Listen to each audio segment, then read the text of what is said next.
আমাদের এখানে মূল আশা ছাত্রছাত্রীদেরকে নিয়ে এখানে মূল দাবি হলো দিনের পর দিন পুলিশ রিক্রুটমেন্ট বোর্ড অর্থাৎ পিআরবি এবং আমাদের পুলিশ মন্ত্রী পরীক্ষার নামে প্ররোচনা। যখনই পরীক্ষার ডেটের কথা বলা হয় বলছে ওবিসি না মিললে কোনো পরীক্ষা হবে না। ঠিক ওনারা জানে যে একটা ভাই এরা চোর, কারণ ওবিসি না মিললে পরীক্ষা জীবনে হবে না।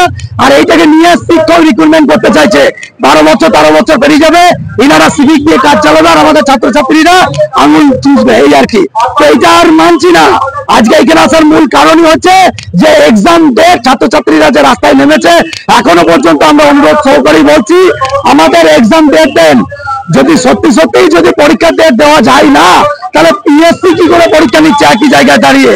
এই যে ধাস্তামোটা শুরু করছে আর এইটা আমাদের মাননীয় মুখ্যমন্ত্রী সাপোর্ট করছে। আসলে উনি তো বিষয়টাকে কেয়ারই করেন না যে কি হলো না হলো, হ্যাঁ হচ্ছে না হচ্ছে।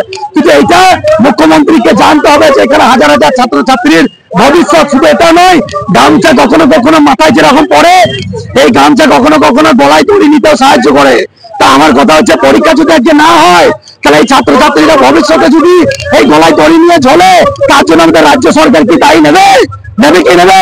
তাহলে এটা আমাদের রাজ্য সরকারকে বুঝতে হবে যে পরীক্ষা এক একটা রিক্রুটমেন্ট, এক একটা ছাত্রছাত্রীর লাইফ।